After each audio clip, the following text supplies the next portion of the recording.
So again, mahalo for your patience. We understand that many of you are flying back to Kipahulu, to Maui. We've had board members who got stuck the last time, had to stay overnight. So we'd like to get you back on the right flight. So with that being said, we are back in session and we're going to take up as a move up item F3. It's a non-action item. It's a briefing on proposed Kipahulu community-based subsistence fishing area. So mahalo, thank you so much for being here. Hey, mahalo, Chair, board members, Brian Nielsen, Administrator for Division of Aquatic Resources. We also have Adam Wong on Zoom. Adam's our education specialist in Maui, and so he'll be providing part of the presentation today for the briefing on the Kipahulu community-based subsistence fishing area, and then also joined today with two members of the Kipahulu Ohana, Kamalei Pico, and Pico Lind, who will also be presenting. So with that, I'll hand it over to Adam to get started with the presentation. Mahalo again. Once again, my name is Adam Wong. I'm the education specialist here with the Division of Aquatic Resources here on Maui. And we also have Kamalei Pico, who's our executive director. Brian mentioned a little bit about us a little while ago, but I'll let Kamalei start off to talk about our Kipahulu CBSFA.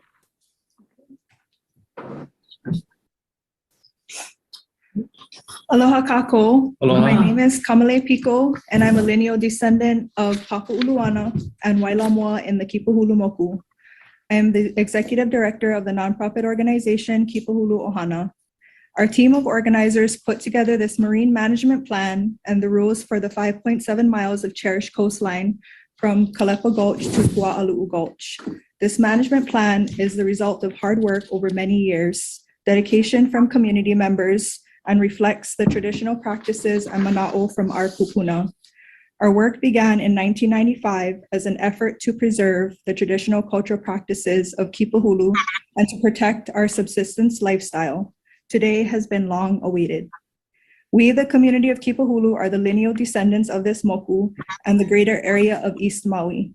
East Maui from Keanai to Kaupo is widely known as one of the last Hawaiian places. Kipahulu residents live simply off the grid, generating our own power, hunting and gathering food, obtaining water through catchment systems, streams, and wells. Our lifestyle is reminiscent to ways of old. In 1995, Kipahulu Ohana Inc. was formed. Since that time, we have been in a co-management relationship with the Haleakala National Park through a cooperative agreement for the stewardship of Kapahu Living Farm. We maintain Kapahu as an active, productive lo'ikalo and also as an educational center, providing hands-on experience for thousands of students, community members, and visitors, while also distributing poi and other farm-grown products to the community of Maui Hikina. In 2010, we initiated our Malama Ikekai program to add a Makai component to our Ahupua'a management programs. We wrote an action plan developed over 2 years with the support of the Nature Conservancy Maui Marine Program and other partners, with input from more than 50 community members, fishermen, scientists, managers, and teachers. We identified the unsustainable harvest of fish, limu, and opihi as pressing issues contributing to the degradation of the marine environment within our moku. To quote a study conducted in 2014, if fishing access increases without additional management in place, Kipahulu could experience rapid and significant declines in fish abundance and biomass, similar to other more populated areas on Maui. Kipahulu Moku is an essential and extensively used fishing and gathering area, sustaining the local population for centuries. Kipahulu is prized by the Hawaiian Ali'i for its fertile aina and kai, and is a cultural kipuka for the traditional knowledge and practices. For the Kipahulu community, fishing is a way of life and an integral part of our community's identity through practices such as hukilau, canoe building, pound and palu fishing, throw net, and akule fishing. Akule fishing in particular is a traditional community-based event where 20 to 30 people prepare and join the nets, surround the fish, and use divers to secure the catch. Everyone who helps gets a share. Fishers go to traditional lookout points to watch for certain colors and behaviors to know when the akule are aggregating and spawning, to ensure harvest takes place after the fish spawn. Other species are critical to this practice too. For example, omelu, kahala, and ulua are cowboy fish, herding the akule as lavai us around. Our kupuna are with us through this process, and many have passed since we started the work to pursue this designation. This, above all else, shows the passage of time and emphasizes the importance and urgency to protect what we have while we have it. Our kupuna are the ones who taught us through years of observations and practice how to be konohiki and stewards of our place, how to harvest and interact in pono ways, how to kilo or observe our surroundings, and how to give back to the land so that our keiki will thrive. They taught us to think 7 generations ahead and behind, that resources can continually be available to nourish us from the aina and kai when both are cared for and connections are restored. A CBSFA for our community is the right fit to protect our subsistence lifestyle, traditions, resources, and legacy. It is a designation we've chosen and a space that would allow for ample fishing to feed our ohana now and into the future, with places set aside to rest and replenish the icebox. We define our community in the context of a CBSFA as having a ho'aina relationship to place, as indicated through genealogy, practice, or residency. Today, we proudly stand before you to reaffirm our relationship to our traditional practices. We bring forth this marine management plan on behalf of the natural resources we speak for, our community, and our kupuna. The very first draft of our rules presented today was started in 2010. The following 10 plus years have been focused on community outreach to finalize the rules, encourage feedback, and spread the word about this designation. I refer you to our administrative record for a full account of our extensive community outreach. For now, I will review the methods we use to conduct outreach and the estimated numbers of people engaged. To describe our outreach methods between 2013 and 2023, members of the Kipahulu Ohana shared about the proposed CBSFA through a petition of support by East Maui residents from Ke'anai to Kaupo, including going door to door to gather over 600 signatures. Virtual public scoping meetings led by Kipahulu Ohana in January, March, and September of 2021. Each presentation had polls to gauge understanding, level of support, and feedback for the CBSFA. A virtual public scoping meeting led by DAR in June 2022. Tabling or presenting at events such as the Hawaii Conservation Conference, Honolulu Festival, East Maui Taro Festival, Ealupu gatherings, Coral Reef Task Force meetings, and Maui Nui Makai Network gatherings and speaker series, to name a few. One-on-one and group fisher meetings and talk story sessions, both on Zoom and in person. Kipahulu site visits, such as the one pictured on April 4th, 2022, with DAR, DOCARE, state legislators, Maui County Mayor, and community. CBSFA steering committee meetings that included DAR and DOCARE early on to establish trust and a co-management relationship. Visits with decision makers at the legislature, with OHA, the Maui County Council, Haleakala National Park staff, and one-on-one conversations. Hosting volunteer days at the Opihi Rest Area. Engagement with students through classroom visits and field trips. Engagement with kupuna through presentations at Halehulu Mamo and Ahamoku o Kaupo Kupuna Council meetings. East Maui community meetings, including Kipahulu Community Association, Ahamoku, and Hana Community Endowment Fund meetings. Materials on social media platforms and our website, such as informational posts, online surveys, and feedback forms. Several videos highlighting the CBSFA published on our website and social media channels. Publications and media, including articles and interviews on Hanaside News, Kaupo Community Newsletter, the Maui News, Maui Now, Honolulu Star Advertiser, Kawai Ola o Oha, Hawaiian Airlines Hanaho Magazine, Hawaii Public Radio, Hawaii Business Magazine, and Pacific Business News. email blasts and listservs to distribute information, and always an open door and informational kiosk at Kalena Triangle. To sum that up into a number, that's over 175 total outreach efforts related to our CBSFA. The estimated reach of our efforts across Maui, Hawaii, and the world looks something like this. 685 East Maui residents from Ke'anai to Kaupo signed a petition in support of the Kipahulu CBSFA. 4,000 additional Maui and Hawaii public engaged, including East Maui residents, Keiki, and Kupuna. 50 plus members of DAR and DoCare have been included and informed in our process. 30 plus legislators have been engaged in the process. Over 250,000 people reached worldwide through 38 publications and media events. That's over 260,000 people reached since we started counting in 2013. I hope that these numbers impress upon you the amount of work, time, blood, sweat, and tears we've put into this proposal. But what matters to us most is the clear support we have from within our own community and across East Maui. The last thing I'd like to focus on and draw attention to is some of the critical feedback we've received along the way and how we've worked to listen and address it. The main opposition we received through the scoping process had to do with the proposed Kukui Bay Sanctuary. In their presentation, the Division of Aquatic Resources will go more into depth about the rules package and boundaries, but I wanted to share about this area from the community perspective. Kukui Bay was chosen as a sanctuary or no-take area because it is one of the most biologically diverse areas in Kipahulu, home to many different types of fish and invertebrates. It is an important estuary for reproduction of some species and recruitment of others. If protected, it will benefit those who fish the area fronting the Haleakala National Park campground and other areas surrounding the sanctuary. The scoping process revealed concerns that the proposed boundary would block access for those who wanted to safely get in and out of the water at Kukui Bay to fish in other areas, as this was the main entry point for spearfishers. Others were opposed to having a sanctuary at all, being against the concept of a closed area.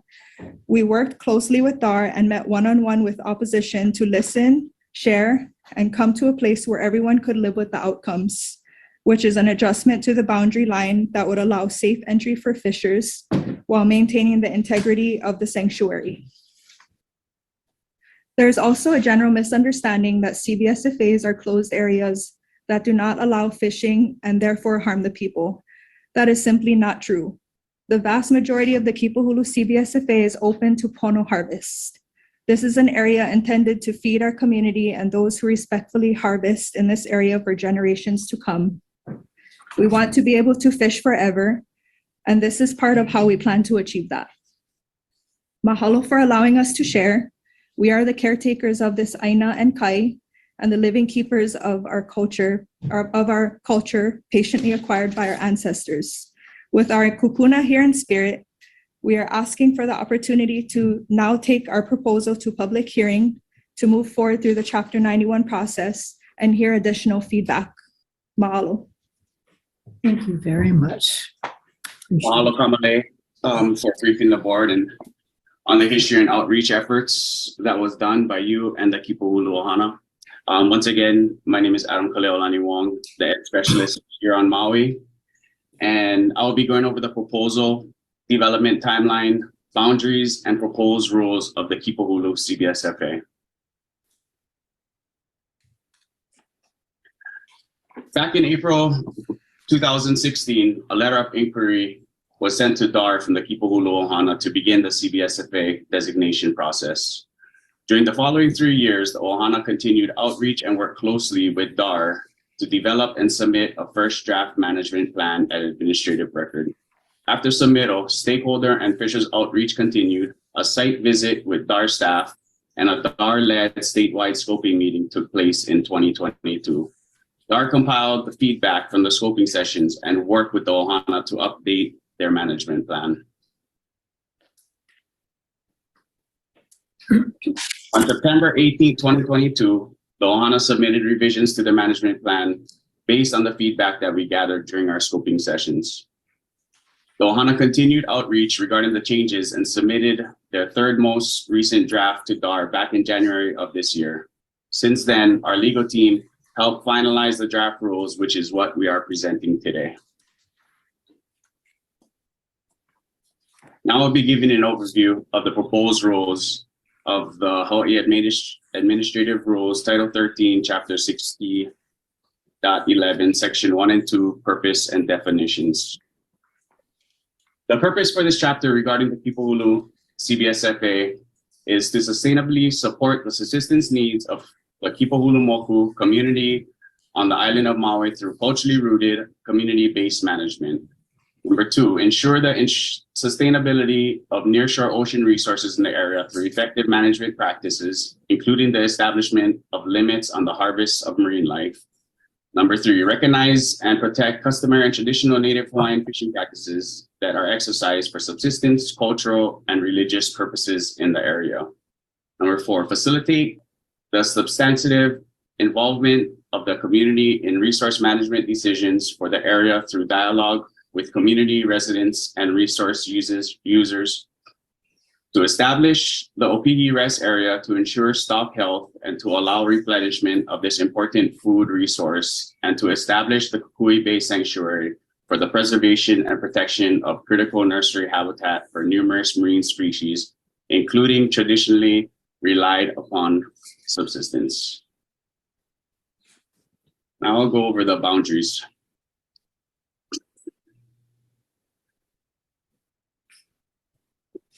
The Kipahulu CBSFA includes that portion of the southeast coast of the island of Maui, consisting of all state waters and submerged lands from Kalepa Gulch in the west to Ohio Gulch in the east, from the shoreline out to approximately 60 meters in depth. The boundaries of the Kipahulu CBSFA are described by western and eastern boundary lines, landward and seaward boundary lines, and have 5 reference points identified by lat and long coordinates. Because the sanctuary rules prohibit the take or possession of marine life within the sanctuary, divers were concerned that they would not have a feasible way to access their dive grounds on the opposite side of the bay and return with their catch, and that original boundary would force them to enter or exit the shore from much further away.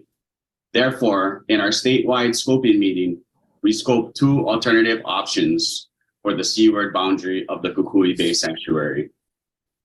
Also, with the national park campgrounds being one of the most heavily used camping areas by tourists in the area, there was some concern with making the Opihi rest area to span the entire coastline fronting the campgrounds. Therefore, in our statewide scoping meetings, we scoped a potential alternative of a reduced Opihi rest area to allow for harvest in a limited area fronting the campgrounds.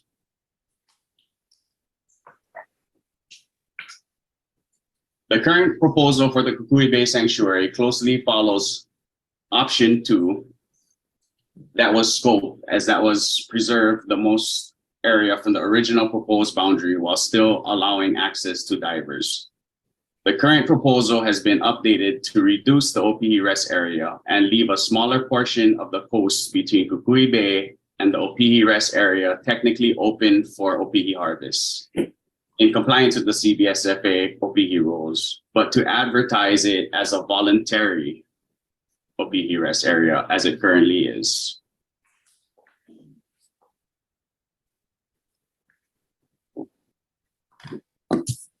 In this picture, this is actually taken out in Kukui Bay.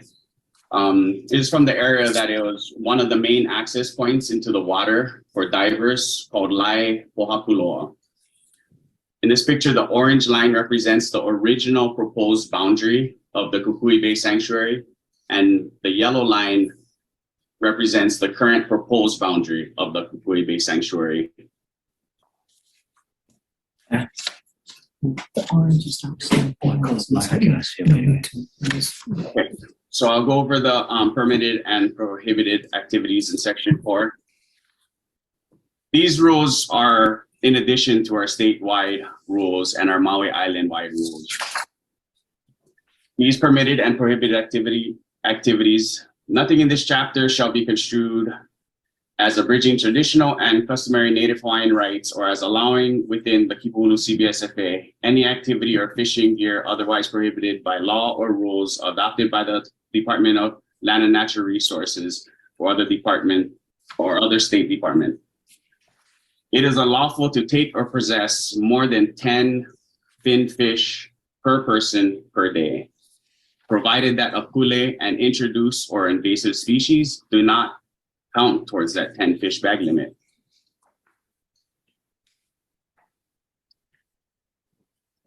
There will be no take of akule for commercial purposes.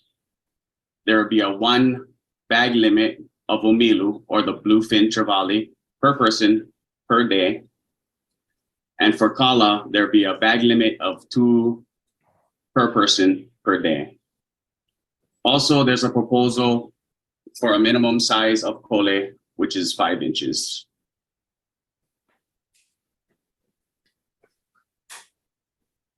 There will be no take of moi from May through September, and a slot limit of greater than 11 inches and less than 18 inches of length. The current state fishing regulation for moi is a closed season from June through August and a minimum size of 11 inches and also a 15 fish bag limit. That's the current rules for moi. That is Hawaii wide. For opihi, it would be unlawful to take or possess more than 40 opihi of any species per person per day. Any opihi with a shell diameter of less than 1 1/4 inch or greater than 2 inches. Any opihi within the opihi rest area and any opihi while diving. Once again, this rule is creating a slot limit to protect the larger breeders.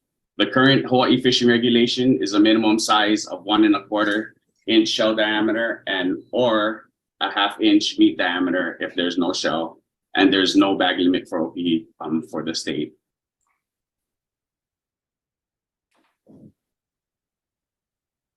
The proposed rules for ula or ula papapa, which is the spiny lobster and the slipper lobster, would be to extend the closed season from May through September. Our current state rules is closed actually from May through August. So this would be extending it 1 more month. So the reason why the Kipahulu Ohana are propose these rules is because through their observations through Kilo and through their fishermen's knowledge, they're noticing that many of these species are not spawning the same way that our state rules and regulations are set in place. So they would like to help protect them more by either extending the closed season longer, 1 month later or 1 month before. So if you guys have any questions more about this, I can go more in detail and help answer those questions. Also, there's a combined bag limit of two lobsters per person per day. It would make it a it would make a bag limit of 2 per person per day. And this is for the 711 crab or the alakuma crab. Currently, we don't have any Hawaii fishing regulations for this species. And for native limu species, there will be no take or possession with holdfast or roots attached. In the picture, I just wanted to say this chapter contains a list of common native limu species. Pictured left to right is limu kohu, the limu manawea. On the top is the limu nei, bottom the limu aki-aki, and on the right is limu kala.